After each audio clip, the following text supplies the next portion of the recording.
Hey guys, welcome back to the channel. We're taking a look today at a recent purchase that I made, or not purchased, but I traded rather. So if you recall, a few weeks ago I did a review on my Barnett FX3 Pro crossbow. I originally purchased that crossbow due to a hurt shoulder, and well, frankly, I'm all squared away. So I made the trade for a 2016 Hoyt Powermax. Now, just a couple of quick items that I wanted to touch on really fast. Obviously, this is a very visually appealing bow. I like the structure, I like the weight, it's really nice. Shoots at 328 feet per second, has a draw distance of 24 to 30 inches, and a draw weight anywhere from 30 to 70 pounds. I believe the total weight is 3.8 pounds, so it's significantly lighter than the crossbow. It's got the trophy ridge stabilizer on it, and it's got a really nice QAD ultra rest, so it flips up the rest flips up, right? So that's kind of neat. I am going to go ahead and throw on my release and put a couple down range, and then I'll kind of tell you what I feel about it. We'll change the perspective and show you the groupings down range. I'm pretty excited about this bow overall. I think originally it retailed somewhere in the neighborhood of between $600 to $700, so it was an even trade for me based off of what I know. But as you can see, it's slick, guys. It's a really slick bow. It's got the nice rubber grip, which I'll probably throw some Coban or something on there just to get a little bit of additional grip.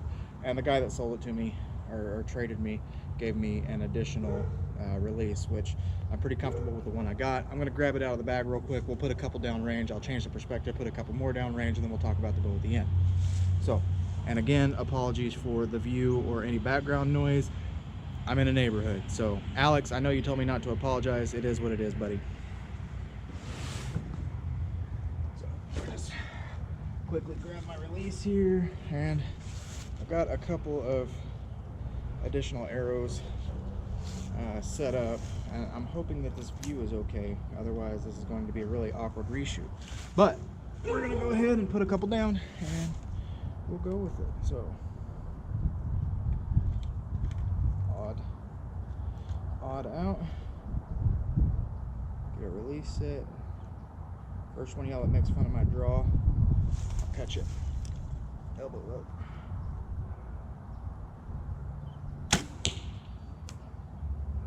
Felt pretty good. I can't see it just yet because I'm blind, but it felt good. And I gotta remember, so you can flip that QAD rest up, and it's really it's a pain saver for me, so that I don't have to mess with thumbing it.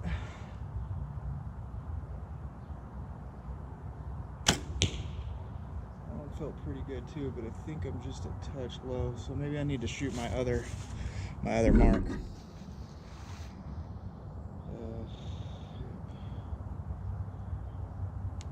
These are kind of weird.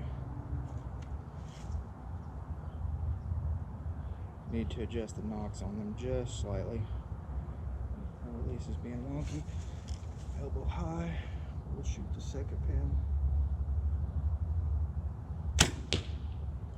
Felt a little bit better too, and we'll just do one more. This one I'm shooting with the practice head for my the broadheads I bought. My draw length may not be perfect for me. That one felt good too. So I'm gonna walk you down range real quick. We'll take a look at that grouping, then I'll set the camera up for a little bit different view. So down there. And guys, I know a lot of guys are comfortable with crossbows. I'm personally comfortable with a crossbow. Really, it's where you find, I guess, the most comfort. And for me, compound is where it's at. So this was a pretty decent grouping. I'm all low, so I need to make sure that I'm shooting the right pin. But you can kind of see that first one was dead on, second one was dead on, and then the other two were a little bit low. I'm gonna go ahead and get set up with a different camera angle, and we'll be back in just a second.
pretty consistent.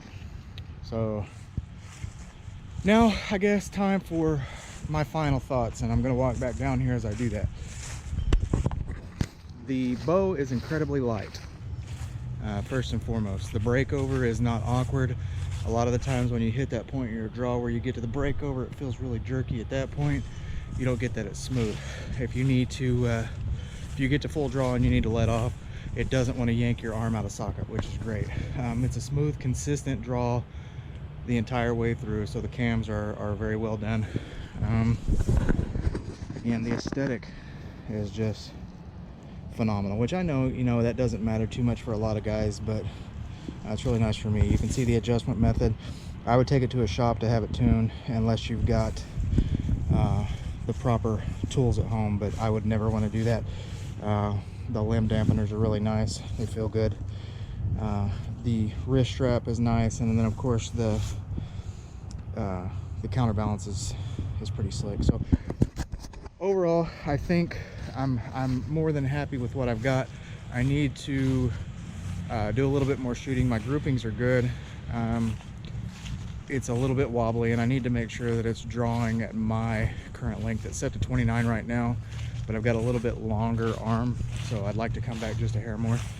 Overall, I'm pleased though. I think I'm going to be really happy with the bow. I'm going to get out this weekend. It is still rifle, but I'm going to take the bow with me, and if I get the right shot, I'll probably try and harvest with the bow, if I'm being perfectly honest. So let me know what you guys are shooting in the comments. I know a lot of you guys love the PSE, the Stingers. A lot of guys are Matthews guys. This again is a budget-minded compound for me, and it worked out right. I posted it on socials and somebody hit me up, drove over, met him, and shot it, and the rest is history. I'm in love with it though, and I'll do a little bit more shooting and let you know what I think. So drop a note in the comments, let me know what you're shooting. If you made it to this point in the video, as always, I appreciate you, and I do mean that. It's not just fluff. I really do mean it. Share the video, hit that like button, and we'll see you next time, guys. Thanks for being here.